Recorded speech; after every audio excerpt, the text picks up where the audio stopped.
Imagine waking up one morning to find a barrier that had divided your city for decades, your friends and family on the other side suddenly open. Not because of years of political negotiations, but because of one man's accidental slip of the tongue. That's right, the fall of the Berlin Wall, which symbolized the end of the Cold War and the reunification of Germany, wasn't just the result of global movements or grand political strategies.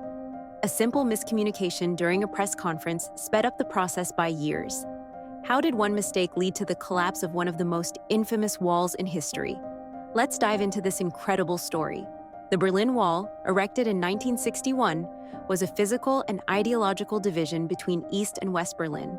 For 28 years, it kept families apart, cut off resources, and symbolized the larger conflict between communism and democracy during the Cold War.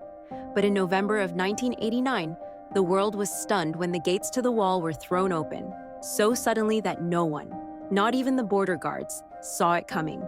By the late 1980s, East Germany was facing intense pressure. The Soviet Union under Mikhail Gorbachev was promoting reforms like glasnost, openness, and perestroika, restructuring, and communist regimes were collapsing across Eastern Europe. East Germans had been watching this unfold, and they wanted freedom too. Massive protests demanding reforms and the ability to travel freely to the West were growing. This brings us to the night of November 9, 1989.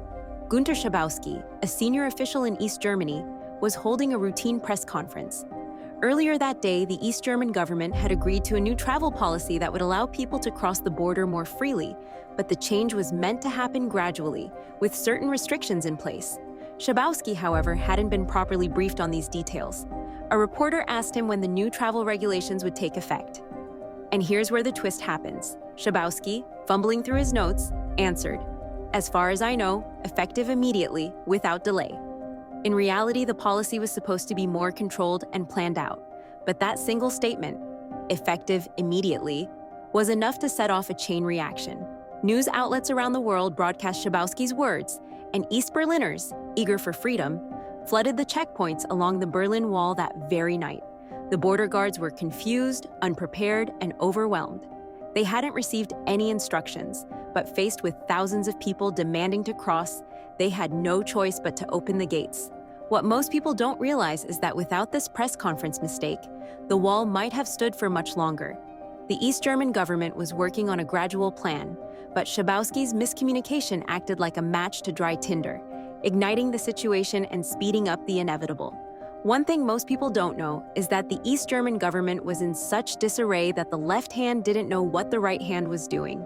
Schabowski wasn't even at the meeting where the final decision was made about the travel policy. He was handed the memo on his way to the press conference and had only glanced at it. This shows just how disorganized the East German regime was by 1989. They couldn't control their own officials, and they were losing the trust of the people.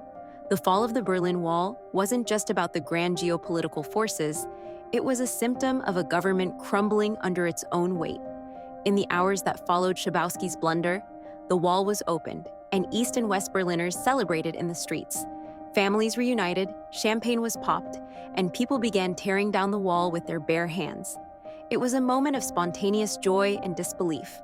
While the wall officially came down over the next few months, and Germany wouldn't reunify until October of 1990, that night of November 9, 1989, marked the true end of the Berlin Wall. And it all started with one small miscommunication that snowballed into history. The fall of the Berlin Wall is often viewed as the final domino in the collapse of communism in Eastern Europe. But what most people don't know is how a simple, unintentional statement helped speed up the fall of this iconic structure. It's a powerful reminder of how history can be shaped not just by leaders and movements, but by small, unexpected moments. If you enjoyed this dive into one of history's most fascinating moments, don't forget to hit that subscribe button for more incredible stories like this. We bring you hidden facts and untold stories that will make you see history in a whole new light. Thanks for watching, and I'll see you in the next video.